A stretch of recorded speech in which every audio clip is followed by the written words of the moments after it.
Char Kway Teow. Char means fried, and Kway Teow is a type of noodles, rice noodles, also known as hor fun.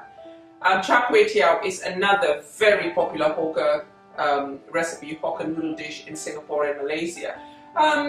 Traditionally, it's made with fresh cockles, but it's just as commonly made vegetarian or with oysters, with beef, chicken, or just seafood.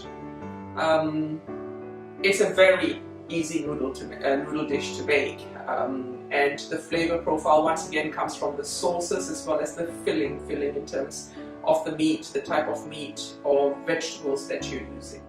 So ingredients for Kway Teow, Char Kway Teow. We've got the rice noodles here, the Kway Teow, we've got bean sprouts, we have got some oil, some vegetable oil, garlic, chilies, tofu, fish balls which are going to be cut up into quarters, some prawns, and our soy sauce, our sauces. Here we've got a mixture of oyster sauce, dark soy sauce and light soy sauce, and we've got some eggs here, and then to finish off, to serve, limes for the juice, some chives, or you can use spring onions or coriander, and some pickled chilies, homemade or shop-bought.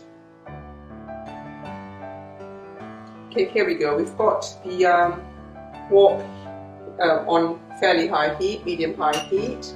Now as soon as that oil gets hot, we're going to add the garlic and fry it for about 20 seconds.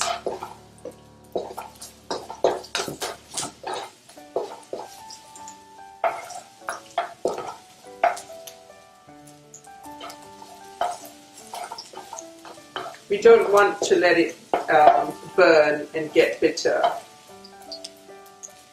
Now, after about 20 seconds, when you can get the aroma, the smell of the garlic, but before it goes brown, we add whatever seafood we are using. The fish balls,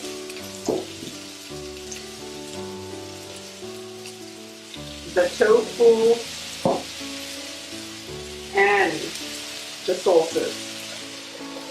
Now it's always a good idea, I mentioned this on some of the videos here and not on all, it's always a good idea to perhaps leave a little bit of the sauce behind that the recipe calls for, and check your seasoning at the end of the recipe, and if you think it needs a little bit more salt, then add your sauces in. You know, because some people eat more salt than others.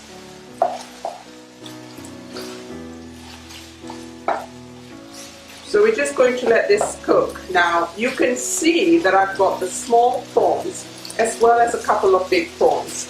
Now the big prawns are for aesthetic purposes, for plating purposes. Basically at the end of it all, when you've got the noodles, you know, a couple of large prawns or even just the one prawn per plate makes a huge difference to the appearance of the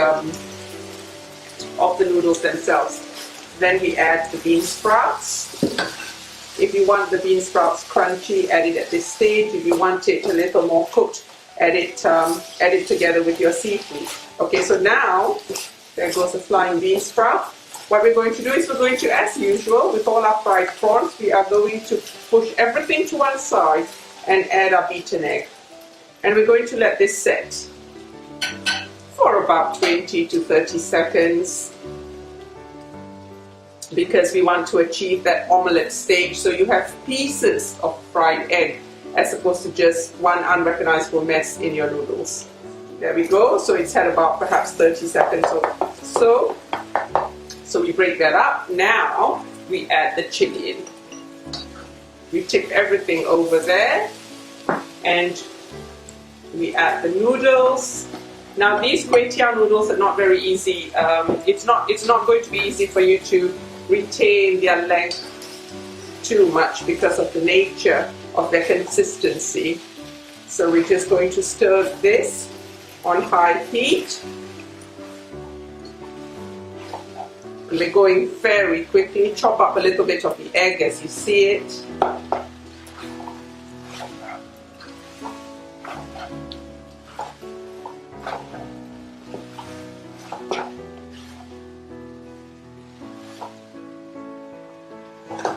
We want everything to be frying and not stewing, so make sure that your heat is high enough.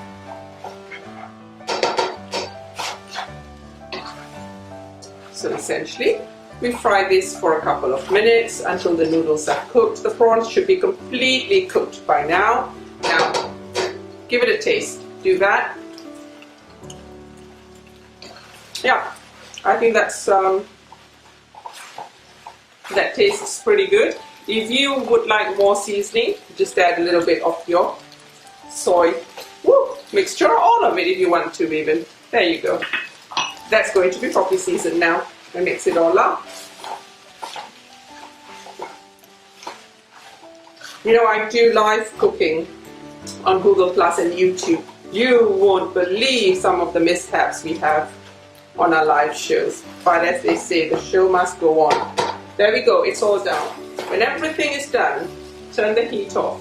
Some sort of green always goes nicely with Kway Teow. I like to add spinach to this mix, but you can do pak choy, you can do choy sim, you can use Chinese cabbage, or just plain old ordinary cabbage. And I really like to add my spinach right at the end after the heat's been turned off. So the spinach is only just lightly cooked and retains its beautiful, deep but bright green color. There we go, all done. And we are now going to dish this up.